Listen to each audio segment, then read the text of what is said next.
Olá, amigos.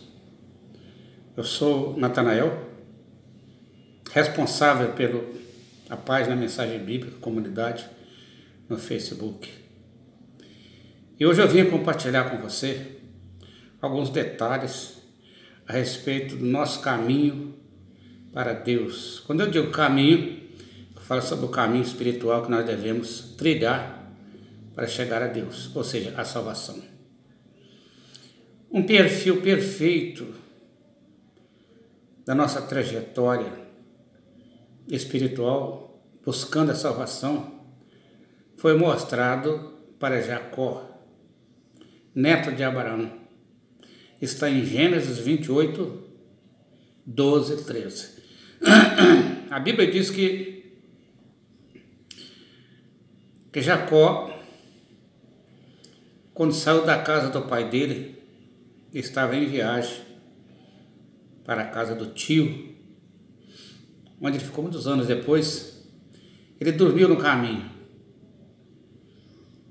e fez uma pedra de travesseiro e ele sonhou. E nesse sonho, Jacó descreve que viu uma escada que ia da terra até os céus, e em cima estava o Senhor,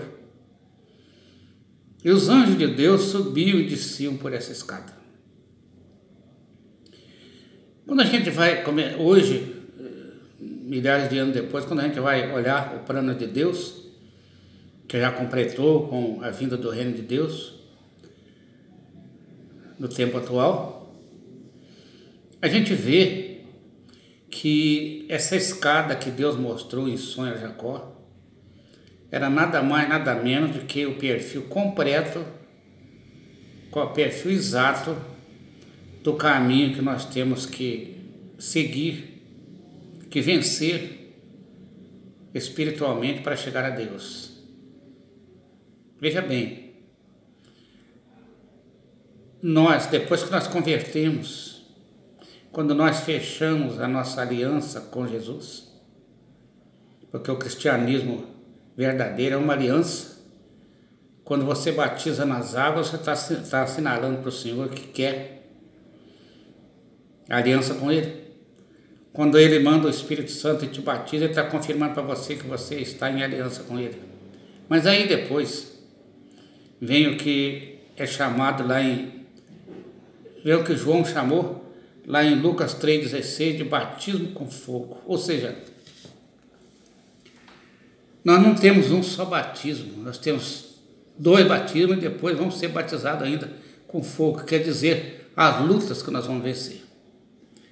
E a subida dessa escada representa a nossa vida de lutas para chegar a Deus.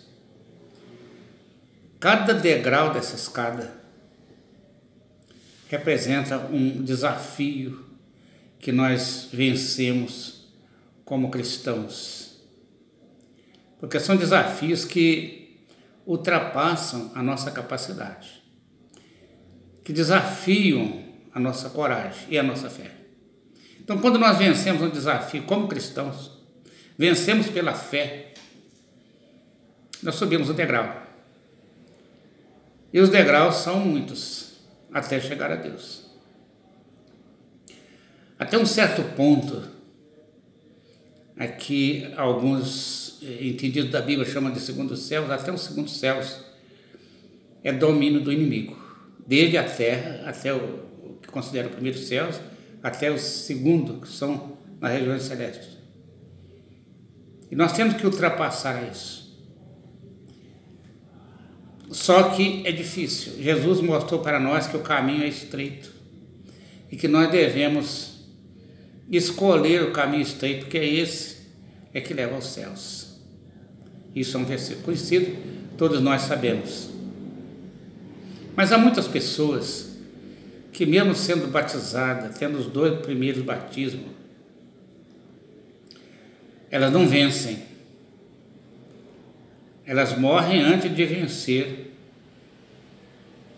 os domínios do inimigo pela fé. É como o povo de Israel no deserto. Os pouquíssimos que tiveram fé chegaram à terra prometida, mas a maioria não teve fé, morreu no deserto e lá ficou enterrado. Assim, semelhante a isso é a nossa trajetória espiritual hoje. Quando nós duvidamos, quando nós não conseguimos vencer um desafio desse que essa escada apresenta, nós podemos morrer e não chegar lá em cima. E isso acontece quando nós não exercemos, não obedecemos tudo que Jesus nos ensinou. Porque se nós obedecemos, Ele paga os nossos pecados. Se nós não obedecemos, não fomos fiéis a Ele. E aí ficamos no deserto do Espírito também. E aí nos tornamos escravos do inimigo. Mas é importante notar que isso acontece com muitas pessoas intelectualmente desenvolvidas, espiritualmente desenvolvidas também, cujo espírito não fica nessa terra, porque eles são mais desenvolvidos que os comuns. E eles viram potestades espirituais nas regiões celestes.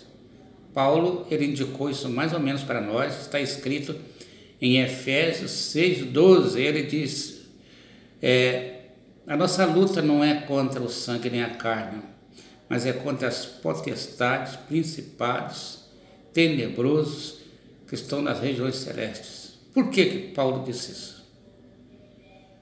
Porque esses que vêm das regiões celestes, eles não apresentam aqui, não são aqueles demônios que manifestam nas pessoas, mandam embora e tal, não.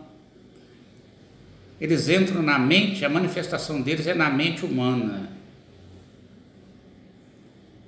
Eles substituem o pensamento normal das pessoas pelos pensamentos deles, e nós não damos por conta de que isso está acontecendo.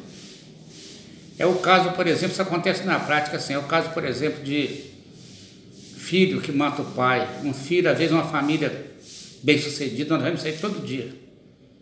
A filha mata a mãe, o filho mata o pai, e depois, quando é preso, se arrepende. Por quê? Porque não foi a mente daquela pessoa que fez, foi a mente do maligno, desse tipo de potestade que não conseguiu chegar no céu, cujo espírito não conseguiu chegar no céu, e ficou no meio dos céus, e é obrigado a trabalhar para Satanás. Então, essa área espiritual aí, ela é muito pouco explorada. A maioria das pessoas que trabalham em libertação espiritual, eles trabalham só a área de terreno, primeiro céus. O Espírito manifesta e tal, manda embora. Mas esses são os mínimos. Por isso é que Paulo desprezou e disse que o mais difícil são as potestades, porque elas trabalham na mente. A guerra espiritual se processa na mente humana.